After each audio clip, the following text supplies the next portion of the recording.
Hello friends, ఎలా ఉన్నారండి? Welcome to the Shree's diary channel. ఓం శ్రీ గణేశాయ నమః. ఓం శ్రీ మాత్రే నమః. లలిత సహస్రనామాల్లో ఈరోజు మనం 52వ స్తోత్రానికి అర్థం తెలుసుకుందాం. సర్వశక్తిమయీ సర్వమంగళా సద్గతిప్రదా సర్వేశ్వరి సర్వమయీ సర్వమంత్రస్వరూపిణి. ఓం సర్వశక్తిమయ్యై నమః. అమ్మవారు సర్వశక్తులతో కూడినది అనగా సకల దేవతా శక్తులు, త్రిమూర్తి ఆది దేవతల శక్తులన్నీ అమ్మలోనే ఉన్నాయన్నమాట. అమ్మ సర్వశక్తి సంపన్నత్వంతో నిండిన దివ్య దేహం కలది. బాల, బగల, ప్రత్యంగిర ఇత్యాది సర్వశక్తులు అమ్మలోనే ఉంటాయి కనుక అమ్మ సర్వశక్తిమయి. శ్రీ దుర్గా సప్తసతి అమ్మవారు సర్వశక్తిమయి అని చెబుతూ 70 శ్లోకాలలో చాలా విపులంగా వర్ణించింది. యా దేవి సర్వభూతేషు శక్తి రూపేణ సంస్థిత నమస్తస్యై నమస్తస్యై నమో నమః. ఏ దేవి సర్వ ప్రాణులలోనూ శక్తి రూపం ఉన్నదో ఆ తల్లి కొరకు నమస్కారం. ఇలా విష్ణుమాయ, చేతన, బుద్ధి, నిద్ర, క్షుధ, ఛాయ, తృష్ణ, శాంతి, జాతి, లజ్జ, శాంతి, శ్రద్ధ, కాంతి, లక్ష్మి, వృత్తి, స్మృతి, దయ, తుష్టి, మాత, భ్రాంతి, ఇంద్రియ శక్తి, అన్ని శక్తులు తానే అయినది శ్రీమాత అని అనేక నమస్కారాలు ఆ తల్లికి చేస్తున్నామని దేవతలు స్తుతించారు శ్రీ సప్తసతిలో. ఇక లింగ పురాణంలో ఎక్కడ ఏ పదార్థం ఉన్నా ఆ పదార్థ శక్తులన్నీ అమ్మవారే అని గ్రహించిన ధన్యాత్మునికి కష్టం రాదని చెప్పబడి ఉంది. శ్రీమద్దేవి భాగవతంలో నేనే మహాలక్ష్మిగా అవతరించి మహిషాసుర మర్దనం చేస్తానని అమ్మ స్వయంగా చెప్పారు. లక్ష్మీ తంత్ర పాంచరాత్రాలలోనూ ఈ మాటే ఉంది. శ్రీ దుర్గా సప్తసతి 2వ అధ్యాయంలో మహిషాసుర మర్దన ఘట్టంలో ప్రారంభ ధ్యాన శ్లోకంలో సేవే శరిభమర్దిని బహమహాలక్ష్మీం సరోజ స్థితాం అని ఉంది. మహాలక్ష్మి రూపంలో మహిషాసురుని చంపింది ఆ తల్లియే అని ఈ అధ్యాయం ద్వారా తెలుస్తోంది. ఇచ్ఛాశక్తి, జ్ఞానశక్తి, క్రియాశక్తులు అమ్మవారేనని 18 పురాణాలు, స్మృతులు, శృతులు చెప్తున్నారు. ఓం సర్వమంగళాయై నమః. మంగళ శబ్దానికి శుభం, క్షేమం, మంచి సమయం, శుభకార్యం అనే అర్థాలు. తన భక్తులకు సకల శుభాలను, క్షేమాలను, ఎక్కడికి వెళ్ళినా దుర్ముహూర్తాల వల్ల ఏ బాధ లేకుండా నివారించి కార్యసిద్ధి కలుగచేయడాలు, ఇంట్లో శుభకార్యాలు ప్రసాదిస్తోంది కనుక అమ్మను సర్వమంగళ అన్నారు. పార్వతీదేవికున్న నామాలలో సర్వమంగళ అనే పేరు ప్రసిద్ధికెక్కిన పేరు. శ్రీ దుర్గా సప్తసతిలో శుంభ నిశుంభ వధానంతరం దేవతలంతా అమ్మను స్తుతిస్తూ సర్వమంగళ మాంగళ్యే శివే సర్వార్థ సాధికే శరణ్యే త్ర్యంబకే గౌరి నారాయణి నమోస్తుతే అన్నారు.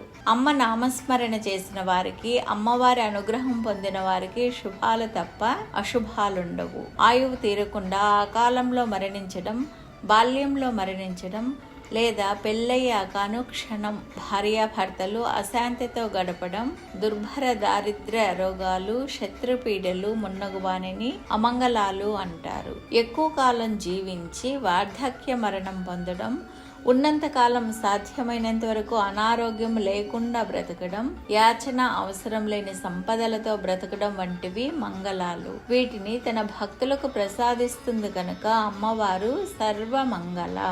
మంగళాలు లేని శివుడు ఈశ్వరుడయ్యాడంటే దానికి కారణం సర్వమంగళమైన నీవు అతనికి భార్యవు కావడమేనని శంకరాచార్యుల వారు చమత్కరించారు. సత్యవంతుడిని బ్రతికించుకుని సావిత్రి అమ్మవారి వరపుత్రిక అయింది.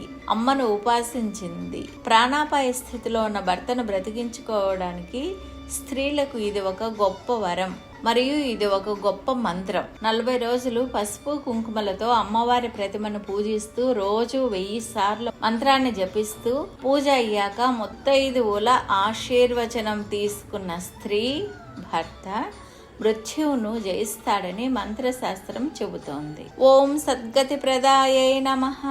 అమ్మవారు సద్గతులను ఇస్తుందని నామార్థం, అనగా ఉత్తమ లోకాలను కలిగిస్తుందని అర్థం. ఆత్మ జ్ఞానాన్ని సద్గతి అంటారు. అమ్మ అనుగ్రహం ఉంటేనే ఆత్మ జ్ఞానం లభిస్తుంది కనుక తల్లిని సద్గతి ప్రద అంటారు.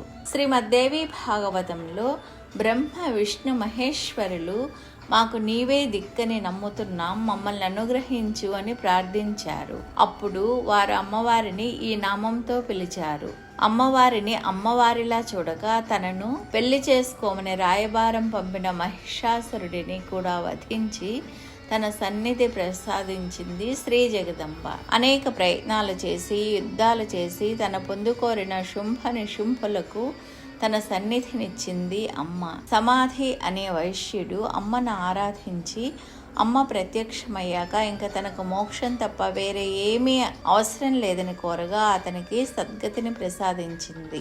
ఏకావలి అనే నీచురాలు భర్తను మోసగించి శిష్యుడితో కాపురం పెట్టి చివరకు దుర్భర రోగాల పాలై అల్లాడిపోయి అమ్మను ఆశ్రయిస్తే ఆమెకు కూడా సద్గతినిచ్చింది. గుణనిధి అనే సోమయాజి పుత్రుడు గురుపత్నిని ముక్తావలిని వలలో వేసుకుని ఆమె కోసం గురువుకు విషమిచ్చి చంపి వద్దని చెప్పిన తల్లిదండ్రులను చంపి చివరకు పాపానికి ఘోర మరణం పొంది చచ్చేటప్పుడు అమ్మను ఎలుగెత్తి పిలవగా ఆ మాత్రానికే వాడిని అనుగ్రహించి వాడిని పాతిపెట్టిన చోట నేలలో ఒక రుద్రాక్ష వచ్చేలా చేసి వాడి పాపాలు తొలగించి స్వర్గాన్ని ఇచ్చింది. ఇందరు నీచులను కూడా అనుగ్రహించి కరుణించే ఆ అపార కరుణానిధిని సద్గతి ప్రద అని శ్రీ లలితా సహస్రనామంలో వాగ్దేవతలు అభివర్ణించారు. ఓం సర్వేశ్వర్యై నమః. ఈశ్వరి అనగా రాణి, అధిష్టాన దేవత. అమ్మవారు సకల లోకాలకు అధిష్టాన దేవత, సమస్త లోకాలను శాసించేది. సా చండికాఖిల జగత్ పరిపాలనాయ నాశాయ చాశుభ భయస్య మతిం కరోతు అని దుర్గా సప్తశతి 4వ అధ్యాయంలో ఉంది. సాధారణంగా ప్రతి జీవి శాసనానికి ఒక పరిమితి ఉంటుంది. సాక్షాత్ శ్రీ మహావిష్ణువే అమ్మవారిని స్తుతిస్తూ మాకు కూడా కొన్ని పరిమితులున్నాయి, కానీ నీ అనంత శక్తికి పరిమితులు లేవని, నీవు మా అందరికీ ఈశ్వరివి కాబట్టి నీవే సర్వేశ్వరివని పేర్కొన్నారు. శ్రీమద్దేవి భాగవతంలో 14 మంది మనువులు, ఇంద్రులు, త్రిమూర్తులు, అష్టదిక్పాలకులు వీరందరితోటి కూడిన జగత్తును ఒక బ్రహ్మాండం అంటారు. ఇలాంటి సకల భువన బ్రహ్మాండాలను తన కను సైగతో సంకల్ప మాత్రంతో సృష్టించి పోషించి నశింపచేసే శక్తి కలది కనుక అమ్మవారు సర్వేశ్వరి అని కాళికా పురాణం చెబుతోంది. ప్రతిదినం ఈ జగత్తులో సాధారణ జీవుల వ్యవహారం లోపించే రాత్రిని జీవరాత్రి అంటారు. దీనినే కాలరాత్రి లేదా మహాప్రలయ రాత్రి అంటారు. ఆ సమయంలో కేవలం బ్రహ్మ మాయాశక్తి లేక అవ్యక్త ప్రకృతి మాత్రమే మిగులుతుంది. దీనికి అధిష్టాత్రి అమ్మవారు. అందుకే అమ్మ సర్వేశ్వరి. ఇన్ని పురాణేతిహాస శృతి స్మృతులన్నీ ముక్త కంఠంతో అమ్మ మాత్రమే సర్వలోకేశ్వరి అని ఘోషిస్తున్నాయి. తంత్రోక్త రాత్రి సూక్తంలో విశ్వేశ్వరిగా మొదటి శ్లోకంలోనే ఆరంభంలోనే అమ్మను పేర్కొన్నారు. ఓం సర్వమయై నమః.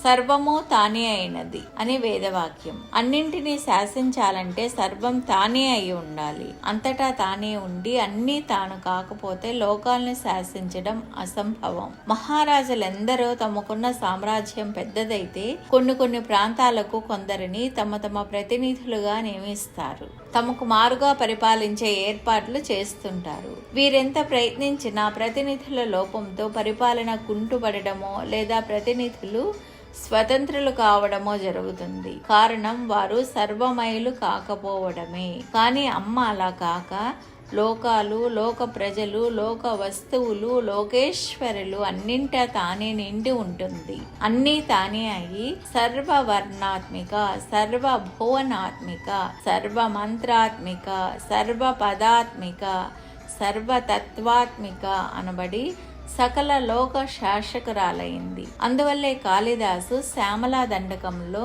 సర్వరూపే జగన్మాతృకే పాహి మాం అని స్తుతిస్తారు. నఖశిఖ పర్యంతం నీవే మాకు, నీవు లేని చోటు లేదు అని దేవీ భాగవతంలో దేవతలు అమ్మవారిని స్తుతించారు.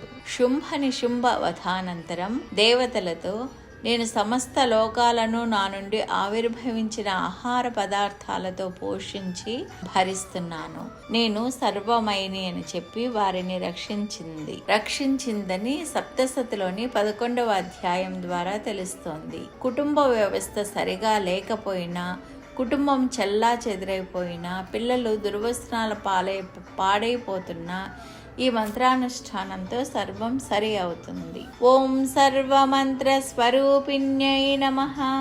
మంత్రాలు మొత్తం 7 కోట్లని పురాణాలు చెబుతున్నాయి. ఒక్కొక్క మంత్రం ఒక్కో ప్రయోజనం కోసం శ్రీ జగదంబయే స్వయంగా నిర్మించింది. కొన్నింటిని అమ్మవారి రూపంలోనూ, కొన్నింటిని త్రిమూర్తుల రూపంలోనూ, కొన్నింటిని ఋషుల రూపంలోనూ లోకానికి అందించింది. సరస్వతి మంత్రాన్ని కృష్ణుని ద్వారా లోకానికి ఇచ్చింది. అదౌ సరస్వతి పూజ శ్రీ కృష్ణేన వినిర్మిత అని శ్రీమద్దేవి భాగవతం 9వ స్కందంలో ఉంది. సరస్వతి కవచం బీజాలు శాస్త్రోక్తంగా జపిస్తే బృహస్పతితో సమానమైన పాండిత్యం లభిస్తుంది.